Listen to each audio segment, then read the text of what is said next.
Okay, let's be real. Organizational change is hard, and few changes are more disruptive or more emotionally charged or more anxiety inducing than being part of a company that is being acquired.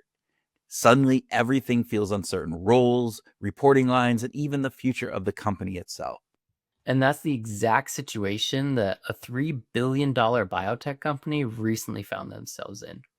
They were being acquired by an even much larger organization. And while the business strategy might have made sense on paper, the human side of that transition was anything but simple.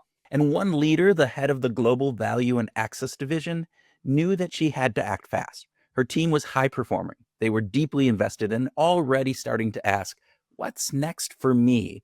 And there was a risk of losing the top talent, and that risk was really real.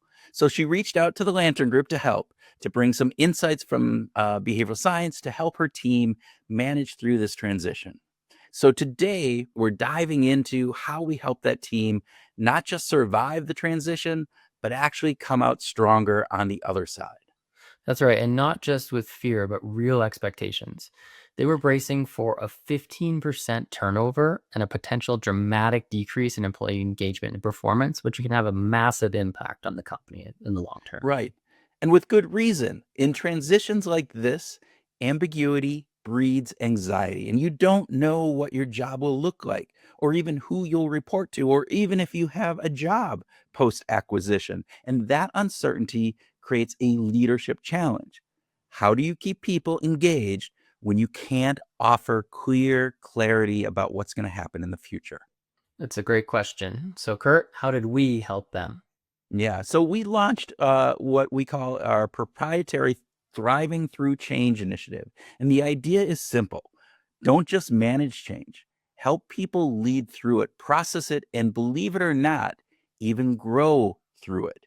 And so we started with designing and facilitating an offsite meeting for the leadership team, which what we called the future visioning session. And in that session, they identified 10 key outcomes that they wanted to protect or accomplish during this transition period. And we also surfaced some of the big roadblocks: emotional fatigue, uncertainty, distraction. So, through this, instead of getting stuck in that fear spiral that could have easily swept them up, they actually focused forward through these visioning sessions.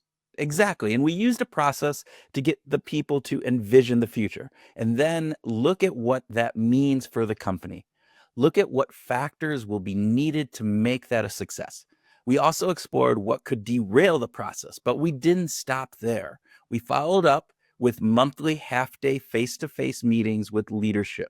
Each of those sessions focused on both the strategic execution and the emotional resilience. And we covered topics like leading through change, tapping into resilience, emotional safety in uncertain times, powerful communication, and better decision making under pressure.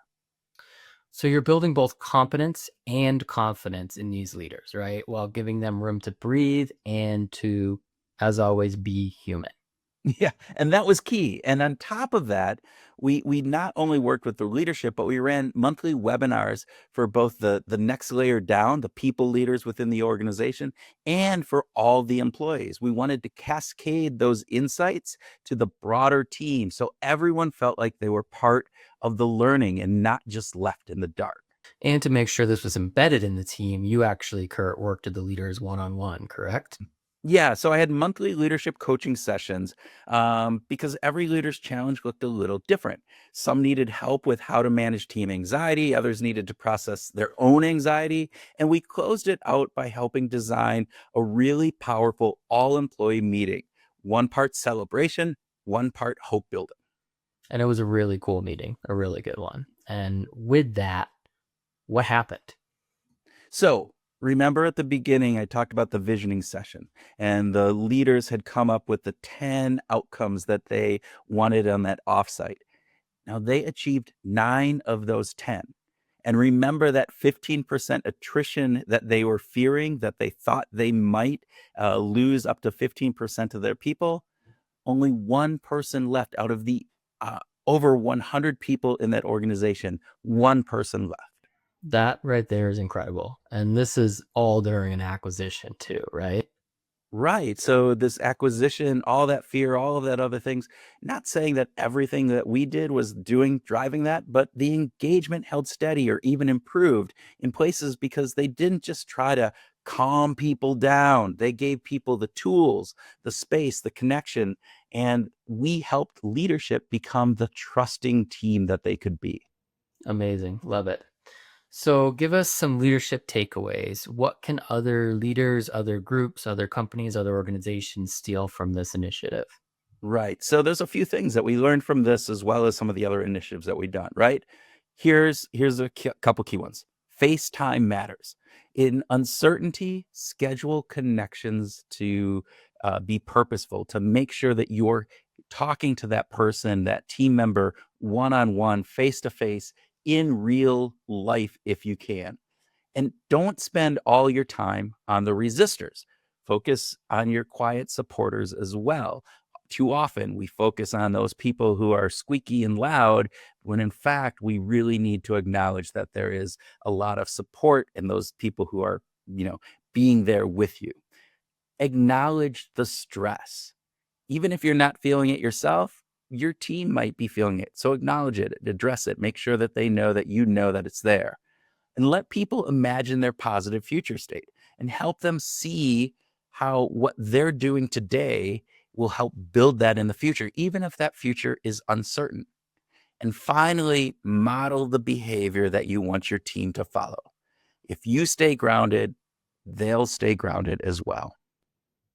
So, what we're seeing here is that we don't want to just survive change. As leaders, people need to lead their people through it, right? They need to do that with empathy, they need to do that with clarity, and they need to do that with consistency. Exactly, Ben. And because even in uncertain times, maybe especially in uncertain times, people need something to believe in. And that starts with leadership.